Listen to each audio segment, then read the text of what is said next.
जयराम जी हैं? माननीय सदस्य जयराम जी। बाकी कोई नहीं है सर? नहीं, अभी समय भी नहीं है जी। ठीक है,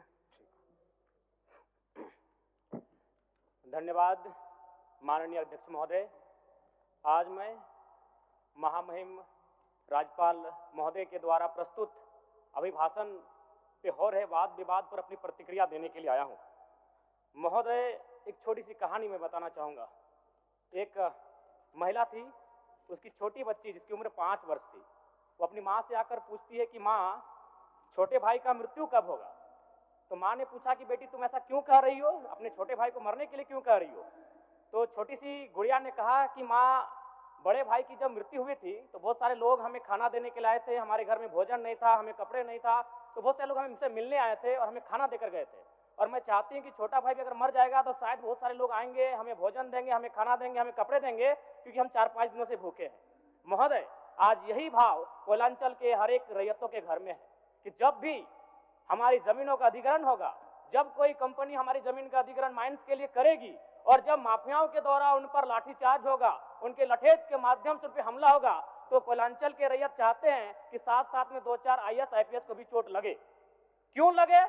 न विगत कुछ दिन पहले बागमारा में एक घटना घटी थी, हिलटॉप कंपनी का मामला था, DSP महोदय घायल हुए थे, सरकार ने वीडियो कॉल से बात किया था, सरकार ने उस मामले को संज्ञान में लिया था, लेकिन ठीक उसके कुछ दिन बाद सिंदरी के सुरंगा में फिर एक घटना घटती है। इस बार महिलाओं को सड़क पे दौड़ा दौड़ा कर पीटा गया, उनकी साड़ियों को फाड़ा गया, उनके कान की बालियों को नोचकर छीन लिया गया, लेकिन न FIR होता है, न कार्रवाई होती है। महोदय, इसी प्रकार से आज एक मामला संज्ञान में आया है। मैं सदन को सचेत करना चाहूंगा, ये मामला मांडू का है। महोदय, मांडू के प्रभावित गांव बसंतपुर, पचड़ा, कोतरे, बालमहुआ, हुरदाग, रहवान, पचमो, इचाकडी, बरगैया, ठोठाटा, लइयो, दनिया, यहाँ एक कंपनी है, उस कंपनी का नाम है पावर मेक लिमिटेड और उसकी सहयोगी कंपनी अमर इंडिया लिमिटेड। इनके माध्यम से खनन का कार्य होना है। अध्यक्ष महोदय, विगत 2-3 दिनों से लगभग 500 की संख्या में महिलाएं धरने पर बैठी हैं। ये मामला मैं सरकार को आपके माध्यम से संज्ञान में देना चाहता हूं। अगर सरकार संवेदनशील है, क्योंकि लॉ एंड ऑर्डर की बात करती है, ये सामाजिक न्याय की बात करती है, विधि कानून की बात करती है, तो भारतीय संविधान आर्टिकल 14 कानून के समझ सबको बराबरी की बात करता है। एक DSP घायल हुए, आपने लॉ एंड ऑर्डर को हाथ में लिया, DIG IG ने मार्च किया, DSP ने संज्ञान में लिया, DC घटनास्थल पर गई, लेकिन जब ग्रामीणों को पीटा जाता है, जब ग्रामीणों की जमीनों को जबरन लिया जाता है, कानून अपनी प्रतिक्रिया क्यों नहीं देता? अध्यक्ष महोदय, इसलिए मैं एक गंभीर मामला आपके संज्ञान में देना चाहता हूं। महोदय, भारतीय संविधान आर्टिकल 301 कहता है, क्योंकि इससे पहले जो जमीन का मामला था वो हमारा मौलिक अधिकार था, लेकिन संशोधन करते हुए 300A में डाला गया है। वर्तमान वो हमारा मौलिक अधिकार न होकर संवैधानिक अधिकार है। अध्यक्ष महोदय, और वो क्लाउज कहता है कि जिसके पास भूमि नहीं है सरकार उसे भूमि आवंटित करेगी, लेकिन यहाँ दुर्भाग्य इस राज्य का कि जिनकी भूमि है, सदियों से, हजारों वर्षों से वो भूमि पर वो जोत कोड़ करते हैं, और आज लगता है कि ब्रिटानिया हुकूमत बरकरार है, ईस्ट इंडिया कंपनी का शासन इस राज्य में बरकरार है। आज इसी प्रशासन के जोर पर आज उनकी जमीनों का जबरन अधिग्रहण किया जाता है। मांडू का मामला को संज्ञान में लीजिए, सुरंगा का मामला संज्ञान में लीजिए, भौरा का मामला संज्ञान में लीजिए। अध्यक्ष महोदय, क्योंकि रोज रोज आपके DSP घायल होने का इंतजार मत कीजिए।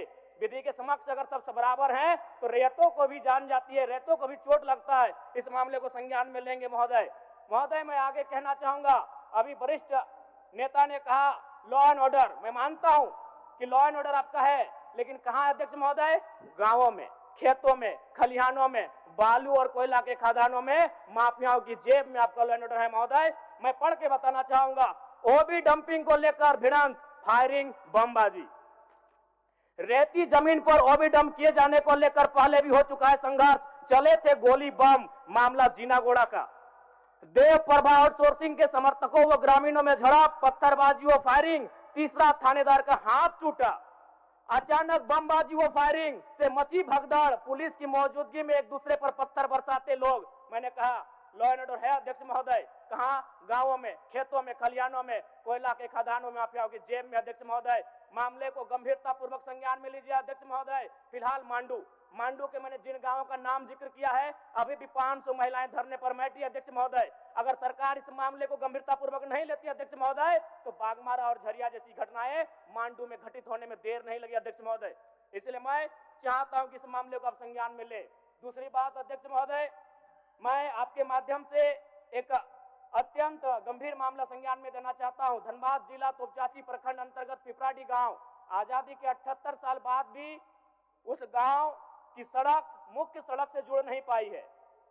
उनका मामला आता है अभयारण्य भूमि, सेंचुरी का भूमि का मामला संज्ञान में आता है। अध्यक्ष महोदय, मैं सदन के माध्यम से सरकार से पूछना चाहता हूं कि पारासनाथ पहाड़ में सड़क बन सकता है तो पिपराडी गांव में क्यों नहीं बन सकता है अध्यक्ष महोदय?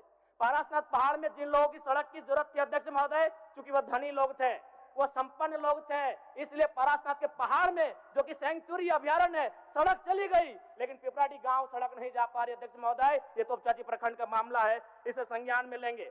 दूसरी बात अध्यक्ष महोदय, जो विषय मैंने कहा 300A में स्पष्ट है कि राज्य अपनी विधायकी शक्ति का उपयोग करके संपत्ति के अधिकारों को सीमित, कम या बदल कर सकता है। इसलिए आपसे आग्रह होगा, जो भी मामले भूमि संबंधित खासकर खनन क्षेत्रों से आते हैं, उसके लिए आप एक पोर्टल बनाए अध्यक्ष महोदय, एक शिकायत पत्रिका बनाए अध्यक्ष महोदय, क्योंकि मामला बहुत ही हिंसक रूप धारण कर लेता है।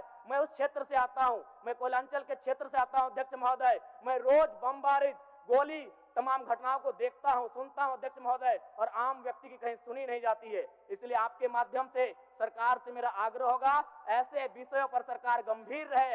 अगर गंभीर नहीं रहती है तो अप्रिय और अनहोनी घटना होने में देर नहीं लगी अध्यक्ष महोदय। धन्यवाद अध्यक्ष।